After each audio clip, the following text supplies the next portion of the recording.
Being here in the crowd, but he wouldn't have been opposed. I just wanted to give a little bit of information about, like, as he grew up, and as a young boy, he was always the shortest in his class, and he wore glasses, but he didn't live afraid. He always had a confidence about him, sometimes even like an overconfidence, but in a good way. And as an example, we went out to restaurants a lot, and he would just go to the next table or the next table over and start a conversation with adults. And he was not afraid to talk to people or to communicate. He was an only child until 4.5 years old, when his brother Kevin was born, and I think he thought, "Who's this intruder?"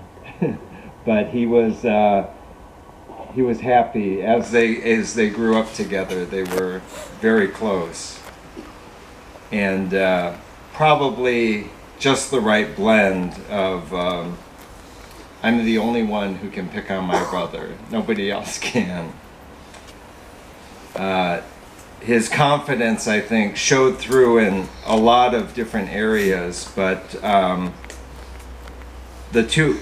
one example I always think of, because he was small and he was playing basketball at a young age, and it was the end of the game, just a couple seconds left, and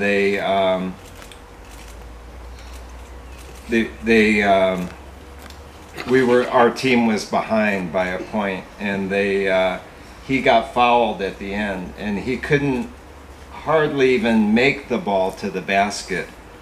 But in the time of crisis, the difficult times, he made the basket, tied the basketball game, and sent it into overtime. Even the coaches from the other team were impressed. They commented afterwards how amazing that was.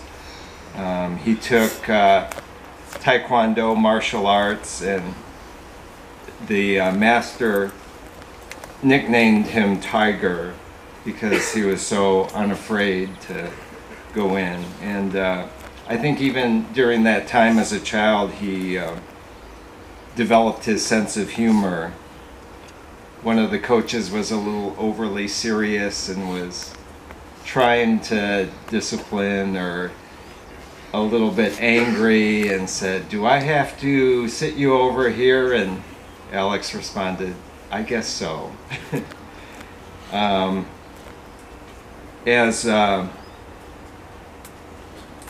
As he grew up, I think he and his brother, sort of the beauty was that they understood each other. Even though they were very different, they understood each other, they loved each other, and they liked each other, and it was a beautiful combination.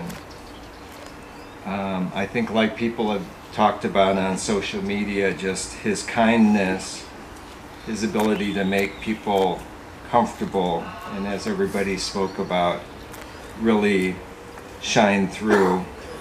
And he also had that level of comfort where he was unafraid to stand up for injustice. I think he learned that from his mom, to speak out and be at the forefront.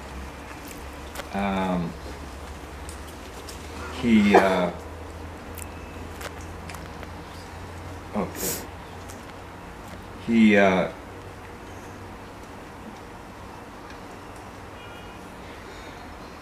think the main thing is that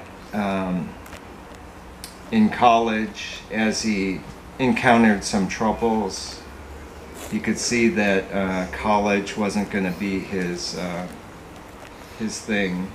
But I think that's when Israel came into his life. Like people mentioned, he and a best friend came to Israel, and they made a vow to return, and his friend wasn't able to make it, but Alex came back a couple of times and realized that his dream was to join the IDF.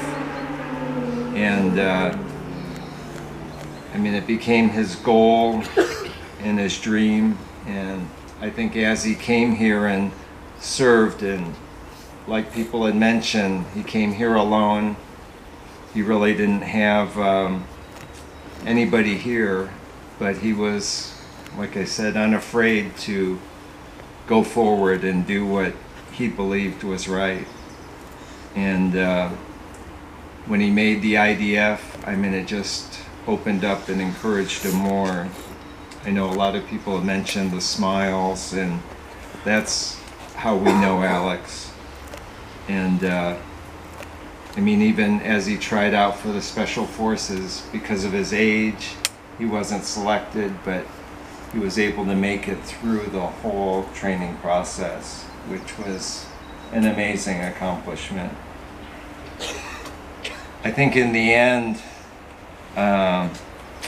through the ups and downs, through childhood, the one thing that stood out, in addition to the things that people have mentioned, was his love of family. It seemed like whenever there was a family gathering, you know, with us or aunts and uncles, his grandparents, there was an extra level of comfort and peace. And what people, I noticed that, like, when a friend would call and say, hey, let's go out and do something, he said, I'm doing something with my family. And he would say it in a way that you knew that that's where he wanted to be. He didn't need to be there necessarily, but that's where he wanted to be. He felt connected, at peace.